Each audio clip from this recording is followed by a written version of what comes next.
It's 12 minutes away from 9, and yes, as Kay said, we'll be looking at Poochie's fashion design in the not-too-distant future. Dom Brash at Orewa, the sequel. We'll take a look at his performance as electioneering starts in earnest. Today I'm joined by media commentators Wayne Hope and Irene Gardiner. This and what's dubbed the race for 7 o'clock. Close up Susan Wood in a ratings face-off with the big boys of broadcasting Paul Holmes and John Campbell. Will viewers be spoilt for choice? So we will look at those two issues. First of all, it was launching off election year proper. I know we had Rodney Hyde's State of the Nation address, but really it was Dom Brash, the much awaited speech at Orewa. Irene, did he do well? Actually, I think he did do quite well. And whatever happens in terms of how big it now gets, and I don't think the media are going to guess that after guessing it so wrongly last year. He's got masses of coverage. He is over the front page of every paper today. He's been all over the television and the radio. And I think he walked an interesting sort of down the middle line. I'm sure, you've had your facts as viewers think both sides of the equation. But just looking at it in a media sense, which is what we're talking about, he's got the coverage and that can't hurt them. Wayne, in terms of the coverage, did the media do a good job? Because it was the media who were building this speech up more than anyone else. Well, to me it was Groundhog Day. I remember August 1997 when TVNZ ran a time bomb documentary. Maybe solo mothers should have their babies adopted out, welfare rolls are out of control, social explosion. And this is just a rehash of this, if you like. One or two journalists picked up that this has been a bit of a rehash. On the front page of the Herald today, it was observed that this is not too far wrong from where Ruth Richardson was at, for example. Yes. Is Brash on the right track?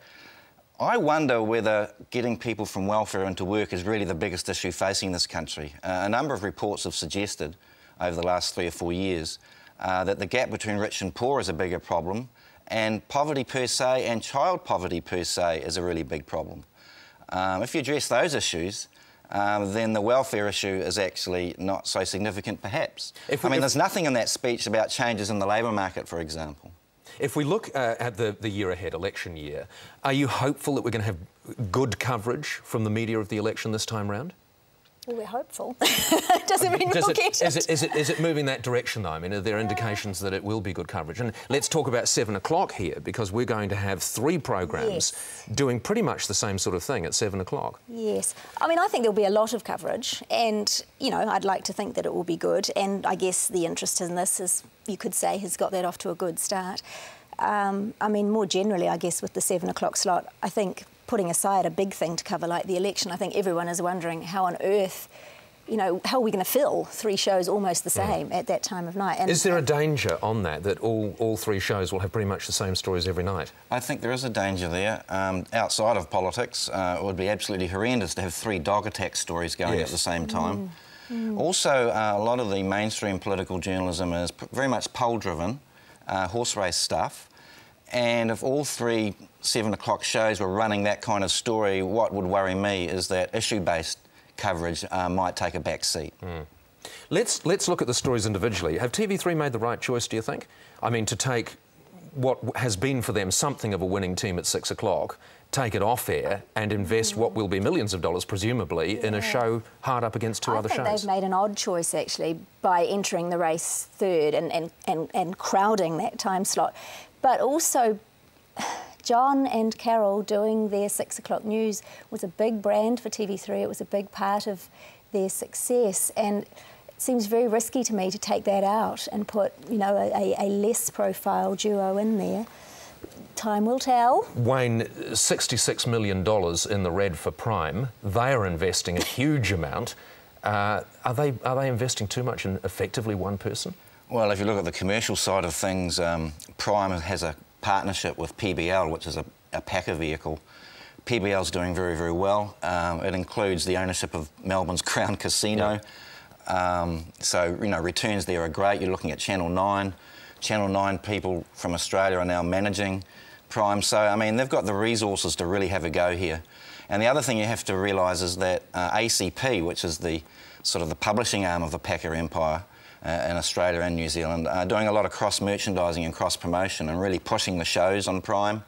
So, I think that in the medium term, I think they can think that they can get into the black. I mean, they're after upper middle class household shoppers, which is what these shows are about. Yep. And that's been the PBL strategy in Australia. And I think they're really going for it. Just quickly from both of you, can I have a comment on Close Up at 7? Wayne?